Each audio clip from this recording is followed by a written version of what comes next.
Assalamualaikum warahmatullahi wabarakatuh. Kembali lagi dengan saya Nurul Rahmainun, mahasiswa dari kampus Universitas Negeri Makassar.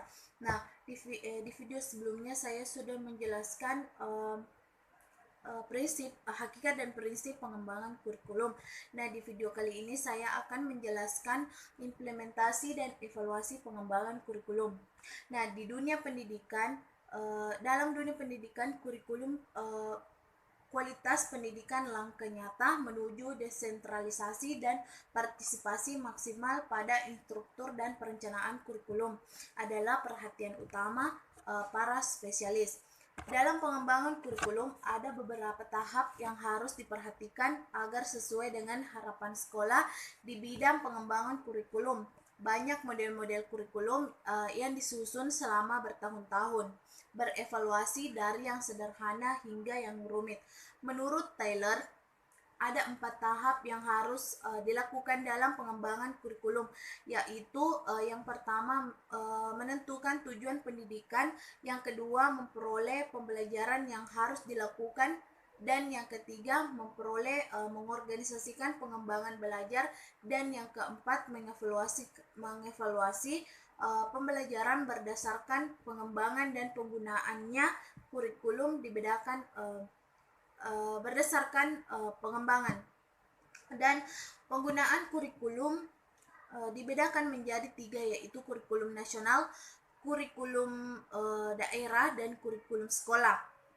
Dalam implementasi kurikulum terdapat beberapa prinsip. Yang pertama yaitu prinsip yang menjaga tercapainya keberhasilan. Prinsip yang menjaga tercapainya keberhasilan itu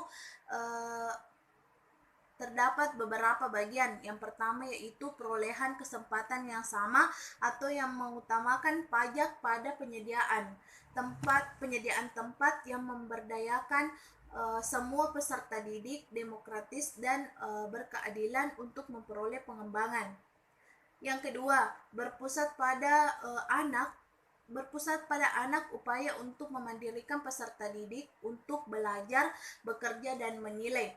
Dan yang ketiga, pendekatan dan kemitraan seluruh pengembangan belajar dirancang secara berkesinambungan. Dan yang keempat, kesatuan dalam kebijakan dan keberagaman dalam pelaksanaan disusun oleh pusat dengan cara pelaksanaannya disesuaikan dengan kebutuhan atau kemampuan masing-masing daerah atau sekolah. Nah, di dalam unsur-unsur implementasi pengembangan kurikulum ada beberapa bagian. Yang pertama yaitu buku. Berdasarkan Permendikbud nomor 22 tahun 2016, buku teks pelajaran digunakan untuk meningkatkan efisiensi dan efektivitas pembelajaran yang jumlahnya disesuaikan dengan kebutuhan peserta didik. Yang kedua, pembelajaran menurut Permendikbud nomor 22 tahun 2016 menjelaskan bahwa sesuai dengan SK lulusan dan standar isi karakteristik pembelajaran pada setiap satuan pendidikan terkait erat pada lulusan dan standar isi, memberikan kerangka konseptual tentang sasaran pembelajaran yang harus dicapai standar isi. Nah, menurut Permendikbud nomor 22 tahun 2016, pelaksanaan pembelajaran merupakan implementasi dan RPP, meliputi kegiatan pendahuluan, kegiatan inti, dan kegiatan penutup. Yang ketiga yaitu bagian ketiga itu guru. Dalam pengelolaan kelas, guru wajib menjadi teladan yang baik bagi peserta didik. Guru memberikan penguatan, mendorong dan menghargai peserta didik serta berpakaian sopan. Dan yang keempat, siswa. Siswa memiliki beberapa kriteria. Yang pertama yaitu tingkat perkembangan peserta didik, yang kedua kualifikasi kompetensi Indonesia, yang ketiga penguasaan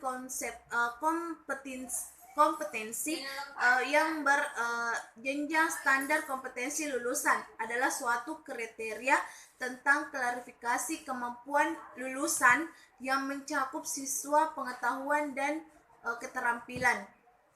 Dan yang terakhir yaitu penilaian. Dalam penilaian, proses pembelajaran menggunakan pendidikan nilai otentik yang menilai kesiapan peserta didik, proses, dan hasil belajar secara utuh. Nah, evaluasi.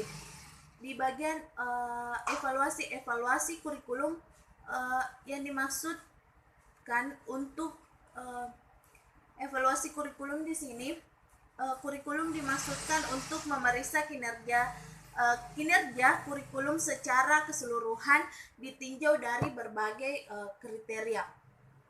Nah, landasan evaluasi. Landasan evaluasi ada dua bagian. Yang pertama yaitu akuntabilitas dan yang kedua rasa ingin tahu akademik.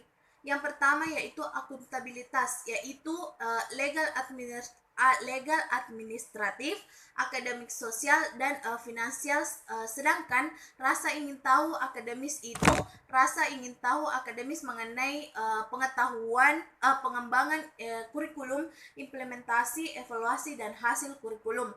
Nah, tujuan evaluasi kurikulum adalah adalah untuk memperluas.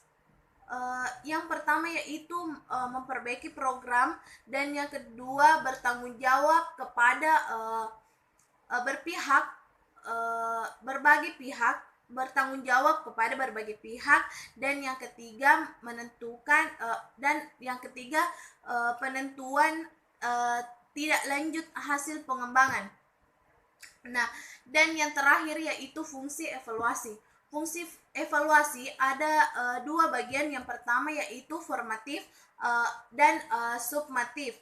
Nah, formatif untuk memperbaiki berbagai unsur penting yang masih dianggap lemah pada ide, dan untuk summatif untuk menentukan status kurikulum dilanjutkan atau diganti. Nah, mungkin itu saja dari penjelasan saya untuk video kali ini dalam materi implementasi dan evaluasi, dengan mengucapkan alhamdulillahirabbil alamin, wabillahi taufiq wal hidayah. Assalamualaikum warahmatullahi wabarakatuh.